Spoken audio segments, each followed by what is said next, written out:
Everyone's wanting my attention today. Hi.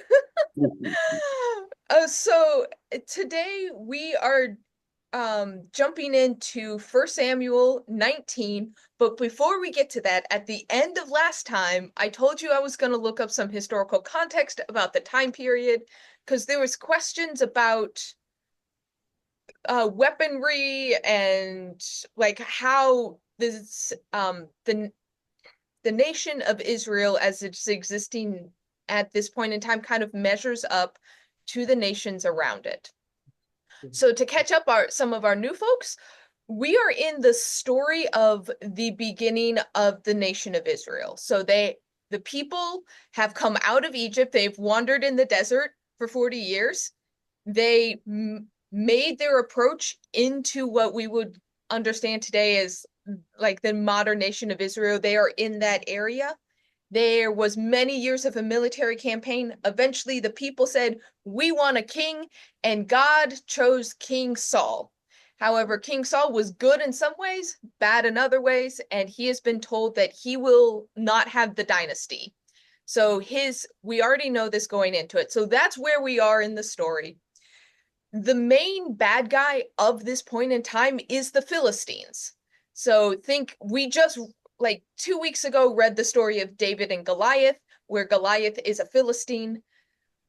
Our common conception of the Philistines is a little bit backwards from what the people at the time would have understood. Because the Philistines were a Greek culture, they were seafaring, and they were technologically advanced compared to the Israelites. That said, I had a few time periods actually backwards in my head because we had been talking about the Iron Age and the Bronze Age, and my understanding of this was actually reversed. So, when it comes to like the epochs of humanity, it goes Stone Age, Bronze Age, Iron Age. I had flipped the Bronze and the Iron Age around. So, bronze was one of the first metals that was easily like produced, and where we are in the timeline is there's a bunch of civilizations that grew during the Bronze Age, and they called it the Bronze Age collapse. So they got really powerful and then they all collapsed, and they think it is the Bronze Age collapse, which is why the Philistines left the Greek Isles and landed on the coast of modern day Israel. So they do have advanced understandings of how to make bronze since they were one of the places that had advanced bronze technology, but we are past the Bronze Age technically at this point, and people are starting to learn how to smelt iron to make steel. And that's why the Iron Age is what it's called. It's not just plain cast iron. They're learning how to make steel, which is the next stage in like human society's evolution. But to put it in context, uh, other kingdoms in the area, we are past the new kingdom in Egypt, so we are into the third period of the Egyptian empire. Ramses has already come and gone. A lot of the things that we understand with Egypt, they're already ancient at this point. So Egypt is still powerful, but it's one of those that like a lot of the iconic things that we think of as Egypt already in existence right now. The Iron Age is just beginning to reach Europe. Europe tends to be behind because things where we are talking about is called the Fertile Crescent. A lot of technology starts there, then spreads to Europe. However, China has had their boom and bust with the Bronze Age. We are about 765 years out of the iconic Bronze Age in China. So the Great Wall is old at this point. The emperors, I believe we're in like the second or third dynasty for the emperor. So there's already been multiple dynasties in China. And a lot of the bronze China or the bronzeware from China that is often in museums, that period of China has come and gone. So in the ancient world, there's a lot that already exists. At this time, Athens is starting to build up. We get the this is happening at the same time as the mythological origins of Athens and Sparta. So they're not at their peak civilization, but they're starting to be a thing. So this is all around, I think the date that I found is 1885 BCE. So before the Common Era. So that gives us, does that kind of help put us in a place and time in history and kind of understand why this little nation with this little kingdom is kind of a backwater nation where there is well-established empires in the world? So any thoughts on kind of that place setting, time, technology-wise?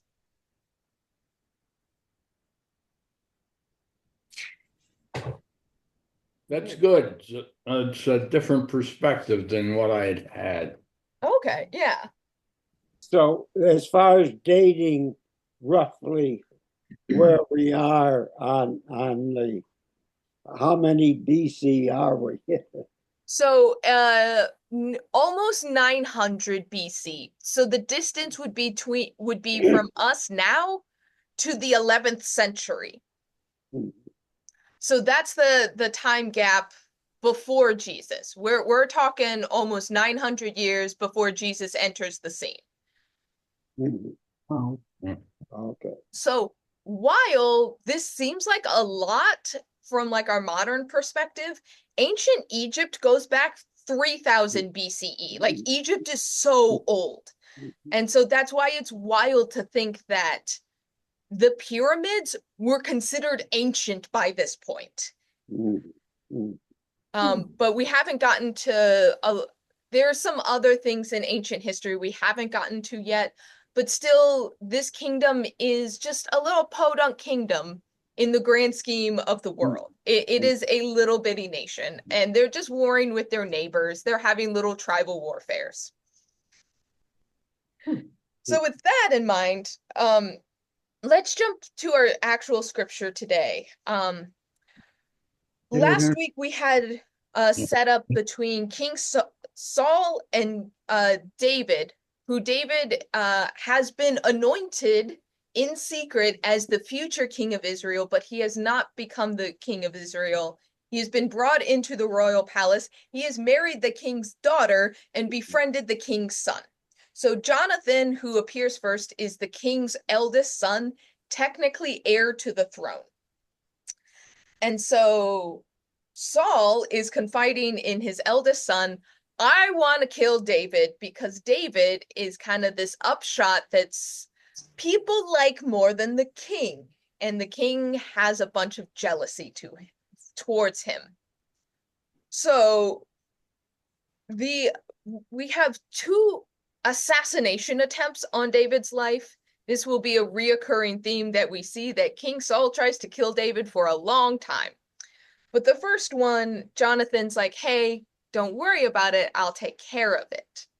And so what do we think of this, how this dynamic starts off with the king having murderous intentions, and then David, the son of the king, but also David's best friend, kind of stepping in and trying to mediate at first?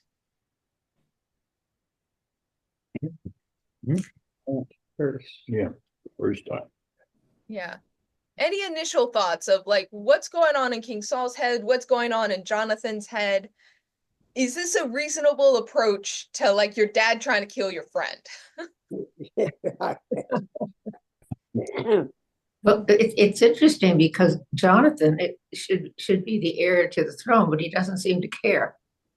He doesn't seem to have be jealous of David. He doesn't, Saul is jealous, but not. Saul doesn't seem to know that he's lost the throne. Did no one tell him? I mean, he was told that and reprimanded, but he doesn't. He acted like it never happened. Is that good? So we've discussed before that there's probably two or three different narratives that are being stitched together here. Yes. Yeah, I know that. One of the narratives he is told, and another one he is not. Okay. So it's either he's gonna hang on to the throne as long as he can because that tends to be what happens with people in power, or it's that he doesn't actually fully understand what it means for it to be taken away from him. Yeah, well, he's the first king, so he didn't know what the rules were. Mm-hmm. Okay. Do you suppose Saul wants to kill David because he feels he may be the one that will be the successor? What do you think? Why he tells his son, David's friend, hey, I'm going to kill him. I want to kill him. I mean, what sense can you make of that? Yeah, so what would be Saul's motivation here? Especially those who we've been keeping track of Saul's story and David's story. David had a meteoric rise to fame. Why would Saul now be out for blood? He's jealous. He doesn't want David to have so much popularity and be loved by all the people, and maybe he would be lessened in the people's minds, and he doesn't like that. Mm-hmm. And he wants to get rid of him. And isn't he trying to protect Jonathan? I mean, you would want your son to be next in line, not this interloper. He wants to continue the dynasty, I would think. But he's really jealous. So I think both of these are at play because we saw, what is it? So if you flip back to chapter 18 and look at verse 7, when they come riding into town after battle, the crowd is saying, Saul has killed his thousands and David his 10,000s. Yeah. And so the crowd has pit David against King Saul directly. So Helen, that may be the cause of the like one-to-one jealousy. That if they like David at my expense. Yeah. But then B, you mentioned like you want your son to be the one to inherit it. So there might also be this like protective, you are usurping my son's role.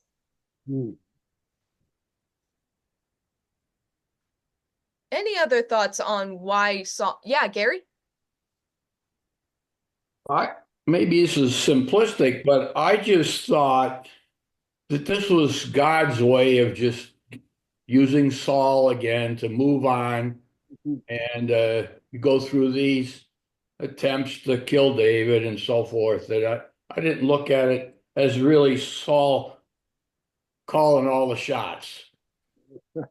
So we do see this appear again this time around, is that there's this narrative of Saul being possessed by an evil spirit of the Lord. So a reminder, the devil is a concept that does not exist at this moment. There is no Satan, there is no, like, demons aren't really present. So how the text describes this is an evil spirit from God. So God is sending this evil to like possess Saul. Modern scholars wonder if he had some mental break in the world, whether he developed schizophrenia or depression or some kind of psychological thing. That would be the modern day explanation of it, and he would go through fits. One interpretation. But if you're looking at the text, Gary, you're right that this is almost God not directly intervening, but kind of intervening in the background. Like if Saul becomes murderous, then he will eventually be deposed. It's kind of hard for me to accept that God would do something unkind to Saul. It does go against how we, like, if you don't have an evil entity in the world, like we have, by the time we get to the Gospels, we have Jesus talking with the Satan or Satan, there's demons in the world. And if you don't have that negative force in the world, it's all attributed to God. And that is a very foreign concept for us. So how do you make sense of it, Helen, if I don't know. if the God text is good. saying like God sent this one? I mean, we're taught that God is good, So it's hard to accept that he could do something that would hurt Saul directly. Mm-hmm. Oh, Saul, God has done all sorts of bloody things. You know, and one of the reasons that Saul got in trouble was he wasn't bloody enough. Yeah. So, Well, I can accept that it was Saul himself with his Yeah. illness, and it wasn't God doing this. That I think, yeah, to me, it feels better to me to say that it was Saul. Saul was the one that was doing it to himself, and partially it was maybe a mental illness. well, I think that we wouldn't attribute something like that to God, but that's given what people believed about how the world ran at that time. True. It's different. Yeah. Yeah, Larry? In a more contemporary context, I well recall talking to a physician from South America about the malpractice problem that we had in the United States, you know, when doctors were getting sued because somebody looked at them, meaning what? Whereas, there in South America, no, he says we had no medical malpractice at all. Something bad happens, it's the will of God. Oh, So this is one of the things, like trying to understand the ancient understanding of God, because how we understand God has changed. And so this is where very much this is written about people's experience of God, which is different. So once again, if you don't have basically a demonic force in their understanding, we'll see this when we get to David's wife and what she does. This is still a polytheistic world. They haven't fully created the idea that God is not only the biggest, strongest God, but the idea that God is the only God is not really a concept yet. That takes a lot longer to develop, that all the other gods are make-believe. They kind of understand that the other, or like their worldview is like the other gods exist, our god's just better. So that can take place of the demonic forces. If you believe that the other pantheons exist, our god's just the best god. What then also happens is this God is not considered all benevolent. We think of God as being all loving, all knowing, loves each and every one of us, wants everyone at the table. They didn't want that. No, they wanted this God to smash their enemies. That means that this God has to be mean to their enemies. So that idea of like an all-loving God is not a concept they would understand. They were like, why would I want them all loving? We need to kill the Philistines. We need God to be on our side to kill the Philistines. And so if you understand that God's not going to be benevolent to everyone, all of a sudden you open the understanding that God could be cruel to Saul. So I don't know if that helps kind of get into the worldview, Helen. Yes, it does. Thank you very much. Of course. Yeah, Gary? Not only was God cruel to Saul, but Saul was a powerful and special person. So he was not treating Saul any differently. The example shows that power and position does not accept you from being hit on by God. Yeah, everyone's subject to God's view of justice in the world, for better or for worse. Yeah, he's not protected from it. So when Saul tells his eldest son, I'm going to try to kill David, Jonathan's immediate response is, I have to go tell David. And what he tells David is, I am going to go talk to my dad, and I'm going to be a mediator, and I'm going to get him to calm down. And if I can convince him not to kill you, I'll like bring you back.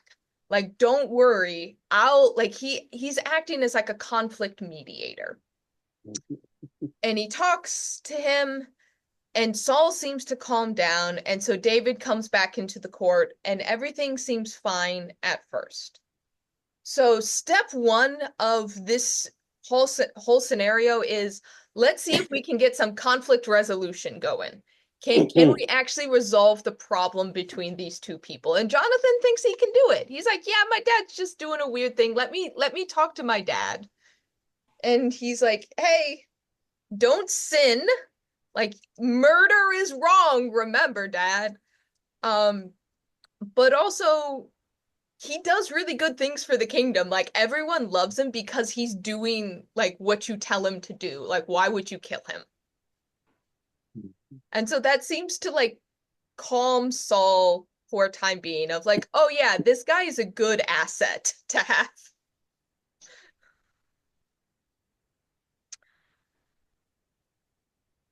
So, any thoughts on this one? Oh, and it ends by Saul making a promise that as the Lord lives, he's not going to touch a hair on David's head. So he makes a promise that he's not going to kill David. So that is our first episode for today. Any thoughts on this one here?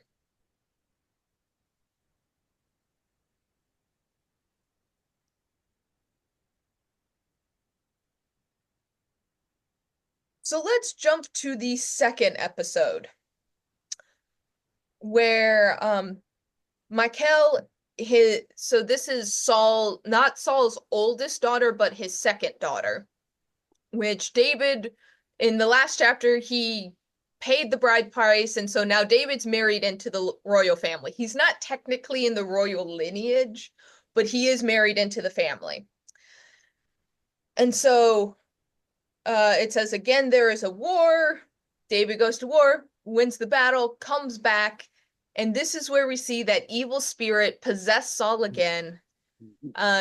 In one of the traditions of like how David comes to be in the royal palace, it's because he plays beautiful music that soothes King Saul. And so he's sitting in there playing his lyre, which is like a little mini harp. And Saul is possessed by an evil spirit again, takes a spear and tries to pin him to the wall again. This is actually the second time he's tried to do this, and David evidently is very nimble and avoids it. We don't know if this is just a repeat of the same story, why it's in here twice. It is very similar to the first time around. It's just kind of curious that it's stuck in here. So any thoughts on this? We got war, we got music, we got King Saul being erratic. Yeah. So after David avoids being pinned to the wall with a spear, Saul's like, okay, I'm going to send people to his house that he shares with his daughter, and we're just going to we're going to take David, and then we're going to bring him back to the palace and kill him there. So his daughter, though, is here intervening. She gets wind of it, and she helps David escape. The interesting thing is, as I was reading the notes, there's two stories that it has some similarities to, and I'm curious if any parts of David's story ring any bells from stories you know that we've discussed before. Some of them are Sunday school stories. Any familiarity bells ringing? I remember somebody else being let down through a window. Yes, you are correct. But I But can't you don't remember. remember the situation? No. Was that not? So that was Rahab the prostitute, when the spies from Jericho came to Jericho to like scope out the place, and the people in Jericho did not like spies, and so she protected them, and her family was saved when Jericho fell. So Rahab did a similar thing. We know because of that language that Rahab had an abode, a house in the wall this is actually one of the wealthier places to be, so it makes sense that a princess would have prime real estate, and it seems like they have a house in the wall wherever they're living. I don't actually know the town, but that's how David can be let out the window without going through a gate. It's because they likely live on the wall.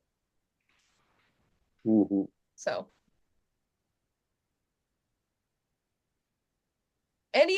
there's one other piece of what Michael is doing that is reminiscent. This one's from Genesis, so it was a while ago that we read this one.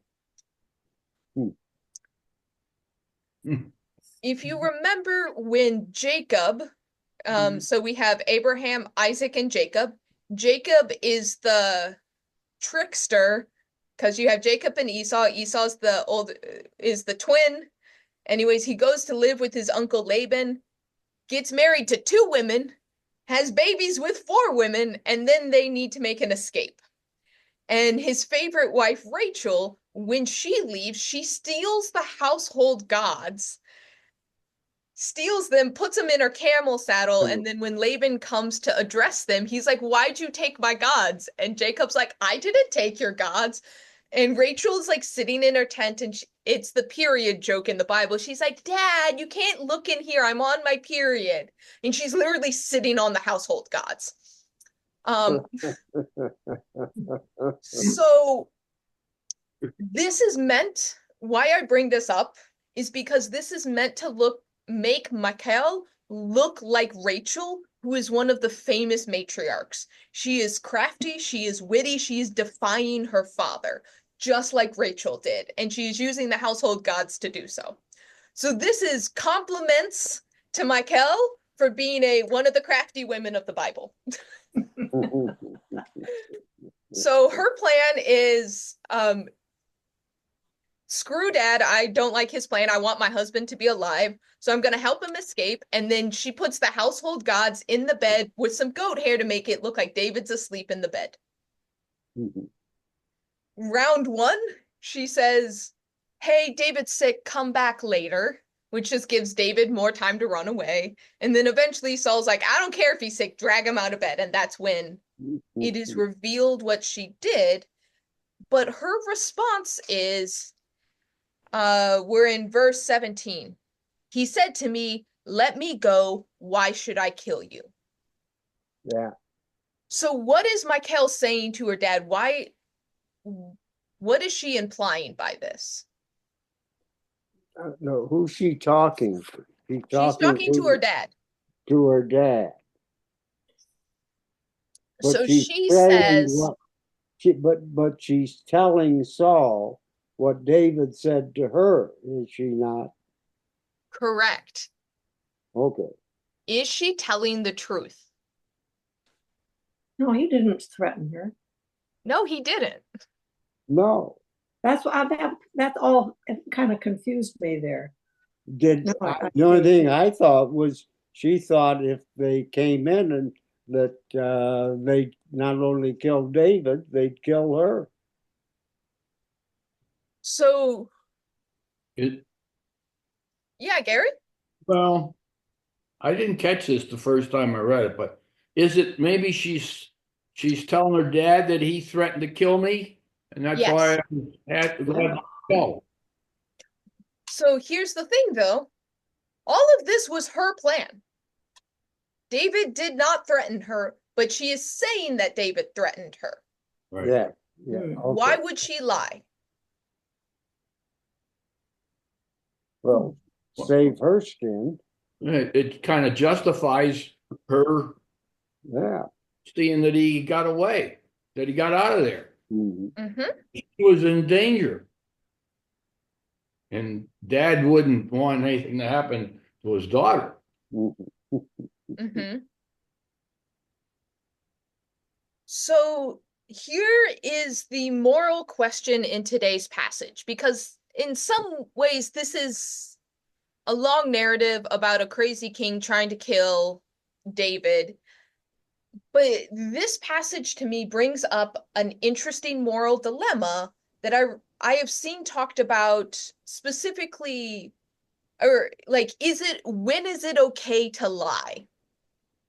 And the example I hear is in a theoretical idea, like in a theoretical situation, if you have Anne Frank in your attic, and you know you have Anne Frank in your attic, and SS soldiers come to your door and say, are you hiding anyone? Like, do you have anyone in your house? Is it morally wrong to lie?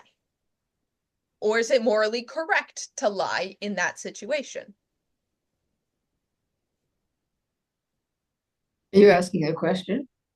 Yeah, I'm asking a morality question. Of If course you it's are moral. hiding someone from the Yeah. state, and the example that I often see is like, okay, so like Anne Frank's in your attic, and you Yeah. have soldiers come, is it morally correct or incorrect to lie to the soldiers about who you're hiding?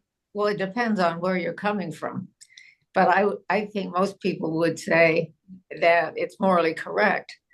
But probably the utilitarians would say, well, you could get killed yourself. So it's a question of how many people are going to be killed, and you don't lie. And but I think I would lie. Yeah, and it's always interesting when the issue of when is it okay to lie comes up, because lying is held against people a lot. Correct. Yeah. So other thoughts about if it's okay to lie in a scenario to protect life?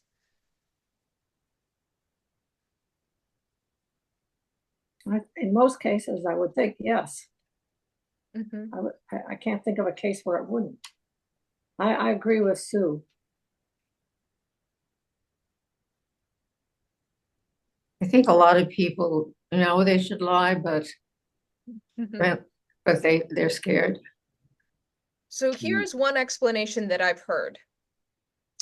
It is not the answer that is the lie, it is the question that is the lie.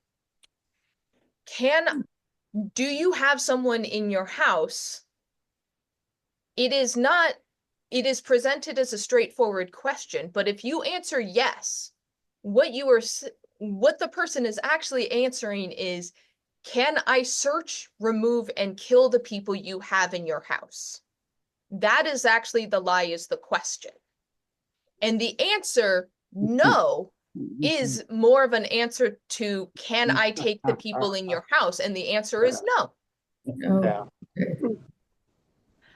And so in this situation, Mikkel is, in a sense, lying to her father and saying like, oh, I mean, she doesn't have the convenience of flipping around the question like this, but it's still in the essence, they are asking, can we take David and kill him? And her answer is, no, you can't take my husband and kill him. He is innocent. And then if she was to outright defy her father, she would be in danger, which is why she actually does outwardly lie and say, like, David threatened me, don't be mad at me, Dad. That's to save her own skin, most likely. But it's interesting when thinking about this in a moral idea today of how do we protect people, and what happens when it feels like protecting people violates some morals but enforces other ones? Yeah, Larry? I recall Matt preaching a sermon. I can't remember the exact context, but it's a man and his neighbor is a drunk who Okay. regularly beats his wife, and it's the middle of the night, and the drunk comes over, knocks on the neighbor's door, and said, "My wife has locked me up. Will you take me in?" And the guy says, "No, Charlie, I'm sorry, I can't," and shuts the door. Now, who's right?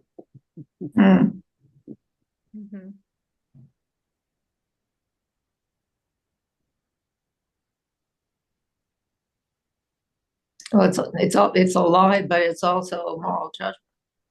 Yeah.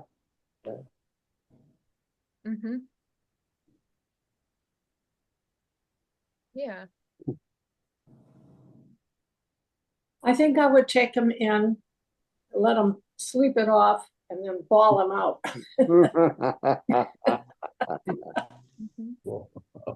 I don't know. I couldn't turn away somebody in the cold.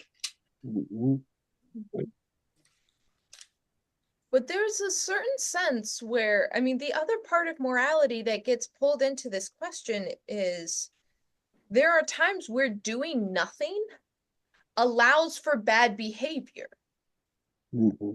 So, like, one of the other things that's interesting to me is in that situation, Larry, that you described, like, there's a drunk that regularly is brutalizing someone.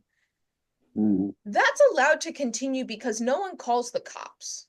Now, granted, there was a point in time where it was not illegal to brutalize a spouse. Now it is, but it's one of those that there's times where it feels rude to intervene. Well, that's their life, and we never want to step in, but that actually, in some ways, allows bad behavior to continue. Whereas, like, the enablers, that keep bailing people out.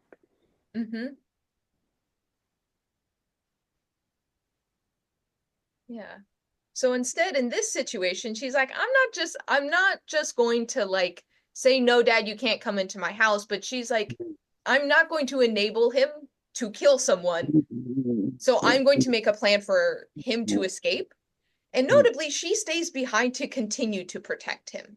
I think that's the other really admirable part is, frankly, I wouldn't blame her if she wanted to run with her husband. I mean, that's her husband there. And she chooses to stay behind to run interference to give him a better shot of escape. And so just thinking about all the things that are going on here and all the decisions she is making are just interesting.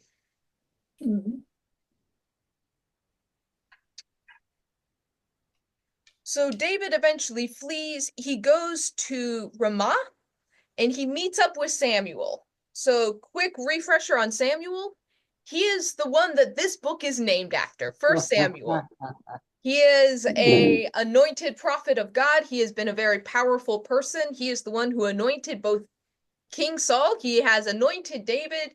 He was the one who prophesied to Saul that the kingdom will be ripped away from him. The interesting thing that is noted as being, yes, this is contradictory. There was another conversation where it says Samuel never saw King Saul again. This story is in conflict with it. It just no question is. But it gives a very weird story. So David runs, meets up with Samuel. Samuel and him go to another location, and Samuel's kind of like, okay, like, I'll protect you, buddy, don't worry. But it's implied that Samuel is hanging out with a band of prophets. So kind of think like a group of monks or a group of priests living together. This is a religious community. But the thing that this community experiences is this like ecstatic frenzy. And so they're living together and they're like prophesying all the time. But think of like a Pentecostal revival, like people speaking in tongues, rolling on the floor, shouting, dancing, evidently clothing optional. So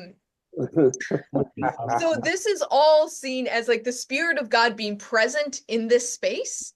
But it's one of those that God is present in a way that mimics insanity. Like it's almost so much that these prophets are in like this ecstatic state often. So King Saul sends a messenger and the messenger gets caught up in it and he starts dancing and caught up in the frenzy. Saul sends another messenger. Second one, same thing happens. He's like caught up in the frenzy and starts joining in on the revival. Third one also gets caught up in the revival. And then Saul's like, I guess I have to do this myself. Goes and then Saul gets wrapped up in the prophesying and evidently strips down butt naked and is like rolling on the ground, prophesying with the rest of them. And then we have this phrase, is Saul among the prophets? So the king evidently is having this ecstatic fit with all the prophets. And this is protecting David because no one can get close because anyone who gets close gets caught up in the Pentecostal revival. So what do you all think of this weird scene? It's Is a it very just weird story. yeah?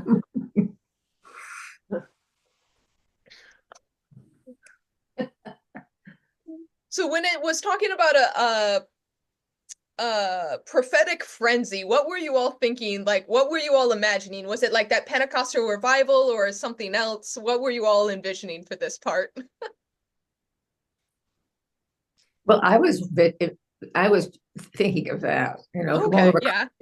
more of a Christian thing to do that. It is, I yeah. didn't know that I didn't know Hebrews did that. I didn't know that at that point anyway, maybe later. Most religions at some point have kind of an esoteric spiritual Mhm. edge to it. Okay. There's a mystical, that's what I meant to say, like a mystical edge of it that Oh deals yeah, with ecstasy and kind of this heightened state of arousal in a way. And so we're seeing it here. Most religions have somewhere where the religion is taken in that direction. So it seems to be a human thing that humans will eventually develop this tradition given a new context. Mhm. Well, I was, oh, go go ahead. ahead, Larry. No, go. I was just thinking it's a contrasting example of a frenzy to Saul's attempts to kill David when he's having this fit. So I was thinking of it kind of demonstrates another form of human frailty that can't exactly be controlled or trusted in some way. And maybe that has something to do with the concept of God as how do we control this, or when to control it, when not to.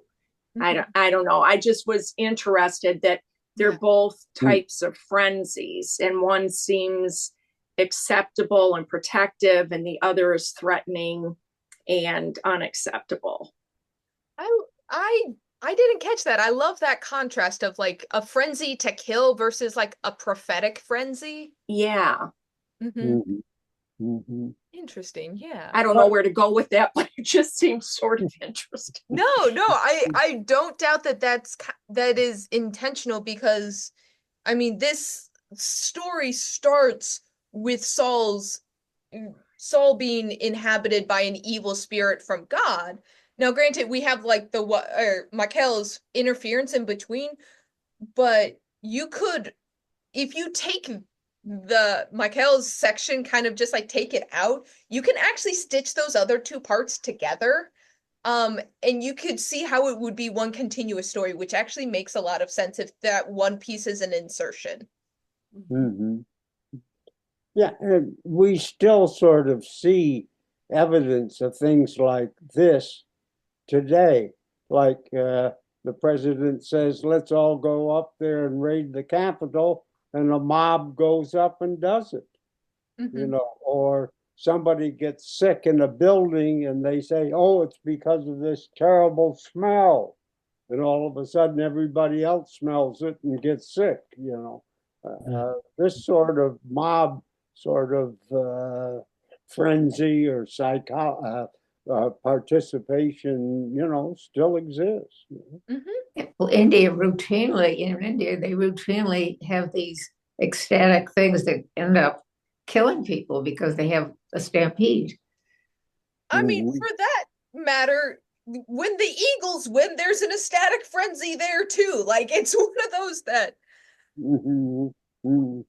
this is where I feel like it was more mysterious. We kind of know some of the mechanisms on how to trigger this like ecstatic state. Psychologists have studied this. I mean, granted, there are hallucinogenics, and ancient people knew what hallucinogenics were. They may not understand what they were, but the ancient world very much is aware of magic mushrooms and other things. Notably, one of the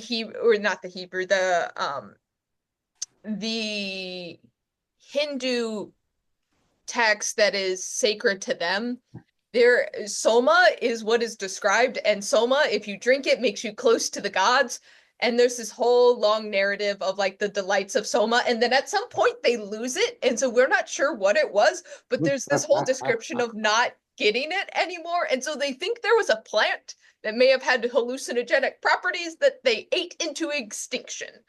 Or it was some kind of alcohol or something like the ancient world did drugs. And so there's a point where it's like, oh, were they drinking something here that was like in the water that was causing this? Like that's also a very practical thing that may have been happening. We don't know.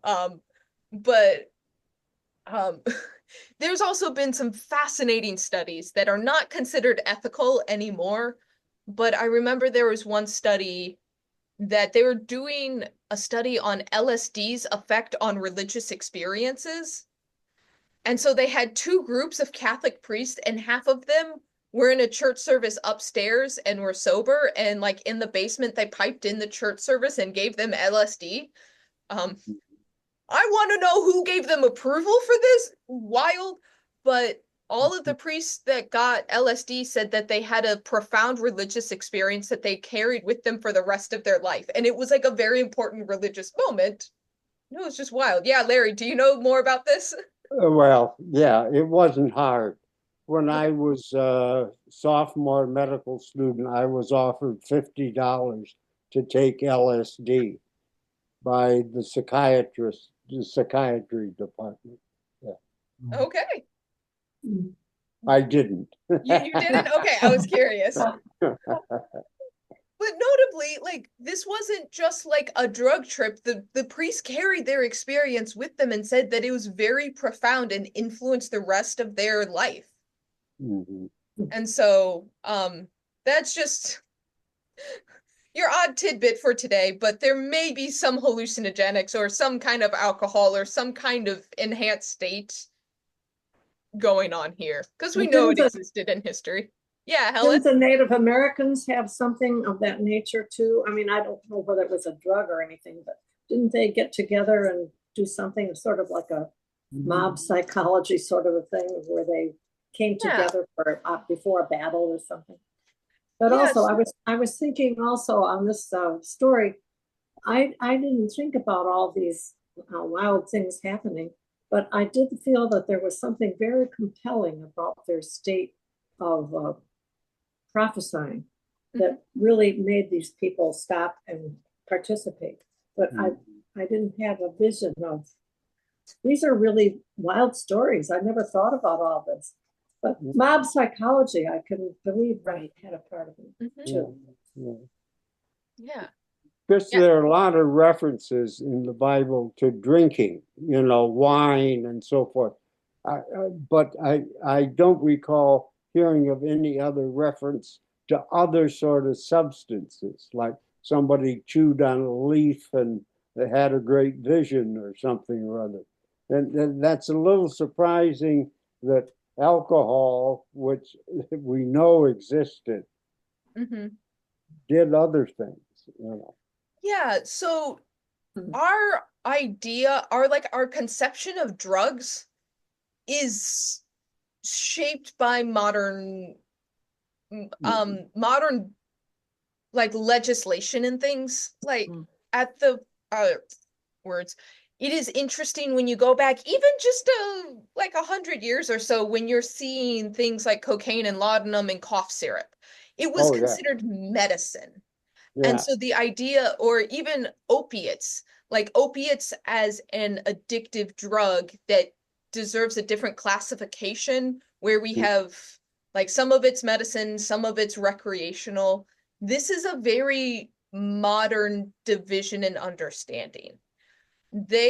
We know that they don't mention it specifically, but like I would have to look it up of how old it is, but poppies would have been present in the world. So there was not the refined. There's also a difference between refined drugs and just like base forms. Like coca leaves you can kind of chew on and they give you a stimulant effect, kind of like coffee. It's only in refinement do you get cocaine. In the same way that with poppies, you have a stimulant. When you refine it is when you get heroin. And so these substances we know existed in the world, and marijuana existed in the world. I need to check how old that one is. But some of these substances, they would have been present, but they probably would have been classified more as like a medicine and not as like how our modern idea of like a recreational drug. So at the same time, it's one of these things. Like, it's interesting that we have no problem consuming caffeine, but caffeine is a mind-altering drug or chemical in a way. It's acceptable. It is addictive, but it's acceptable just because we put it into a category that's different. So that is to say there is probably not a written description of like, oh, they smoked the hashish and they got high. Like that. But we do know people have been interacting with these types of substances. I mean, so like what I was talking about with Soma and the Hindu scriptures, those are really old scriptures, and it does seem to indicate they were doing drugs. So we do know drugs existed in the ancient world. How they interacted with them is up for question. But that said, there are other ways to get yourself to kind of that altered state of consciousness that does not require drugs. If you hyperventilate enough in a period of time, you will start hallucinating. That is well documented. There's other things you can do that will kind of give you that euphoric feeling. And so I put out that they might be on hallucinogenics just because it seems very quickly that they get into these altered states. But it also, there's natural ways to do this that doesn't require another substance, but you can still get that kind of frenzied, altered state of mind. But they seem to really enjoy it. Everyone's joining the party. So I can't tell you much more than that, but something seems to be happening here. Yeah, Gary? Only the drug, the aspect of the drugs being present, but shouldn't we give a little credit to Samuel that he was a pretty powerful and respected prophet? He's got 2 books in here. Yeah. I mean, this is actually the thing that I find brilliant. So thank you for bringing us back to the text. Samuel is almost doing psychological warfare against Saul. That like he's protecting David by making it impossible to get close to him because everyone breaks out in a prophetic frenzy when you get close. That is psychological warfare there. Which, yeah, you're right. That is brilliant, Gary, to just make it so you can't get close. Like, you can't kill a guy if you can't walk close to him. But yeah, it is in the more understanding of the text itself, it is understood that the Spirit of God is with Samuel, and it is so powerful that it elicits this feeling of ecstasy with everyone around him. And so he's using that intentionally, though. So that all to say, we're almost at time, and we're also at the end of our section for today. So any concluding thoughts? What do we think of how the story is going, or what's kind of happening here in the story of the fight between David and Saul at the moment?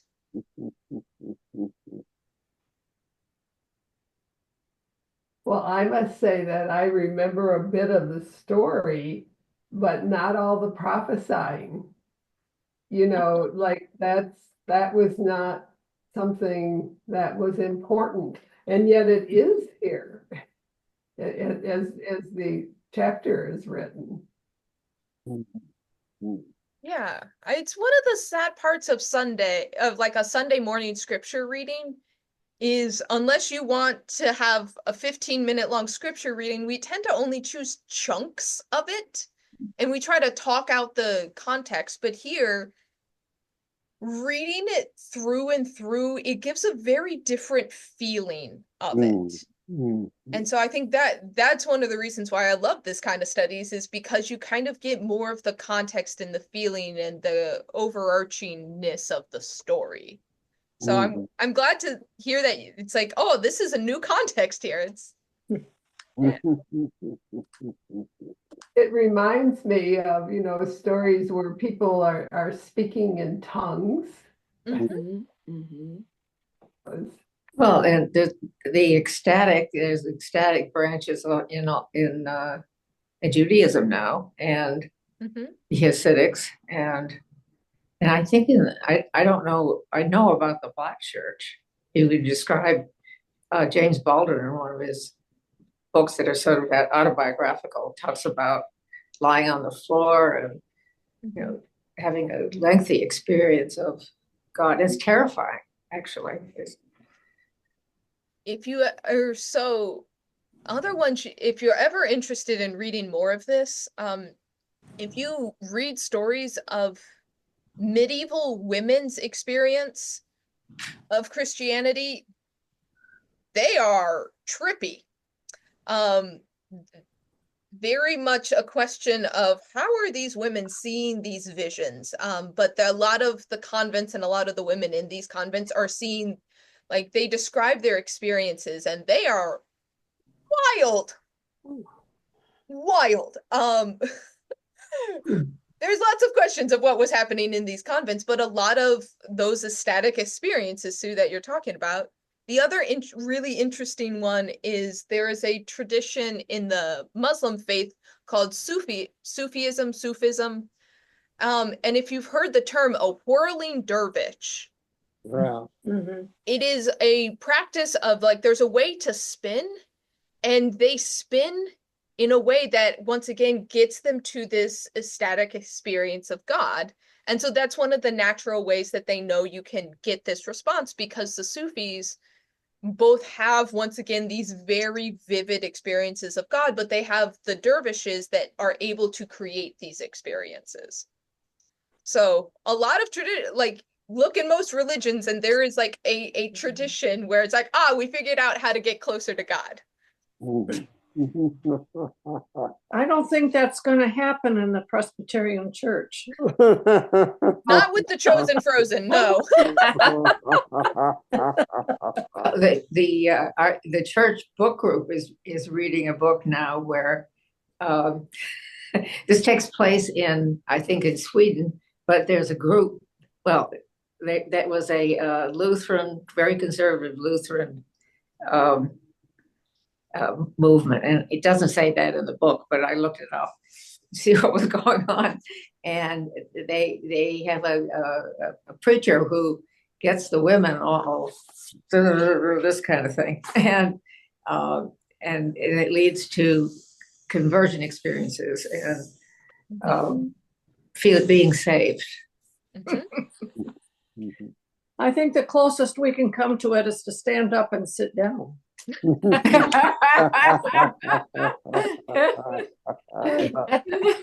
Yeah, we get pretty wild when we lay the hands on. Yes. Oh, that's true. There We is used to that. have. I don't know if anyone remembers it. I think Mac had us kneel when we got ordained. Yeah. That is traditional. I am just sympathetic to knees that don't bend well. I need Right, everyone to be able to stand back up. As the congregation is aged. Yeah. Oh. All right. So Forgot that until just now. So for next time, we're reading more about David and Jonathan. We've already talked a little bit about the potentials for their relationship. For those who are joining us anew, watch chapter 18 on the videos, and you'll kind of get you'll be caught up with David and Jonathan's relationship. Oh, But okay, great. what my homework for you all, if you remember by the time you read it again, I want you to think about how you would describe the relationship between these two. because it is not how we would understand relationships today necessarily. So like, what are some of the words that come to mind? What are some of the scenes that make you think this? Like, think about how these two are relating to one another, because that's probably going to be a large topic of conversation next time. Okey-doke. All right. But with that in mind, can I pray us out for today? Sure. Absolutely. All right. Gracious and loving God, we are here studying your scriptures to get closer to you, to understand another view of you, to understand how people have connected with you in the past. We may not be a part of a tradition that goes into ecstatic fits where we have visions of you, but God, we still believe that you are present in our lives, that we are able to reach out to you, and that you are present and active in our lives. And so help us through this week. Help us as we are sorting through moral questions day by day, trying to figure out the intricacies of what is truly good and how do we protect life and how do we stand up for those who are not able to do it for themselves.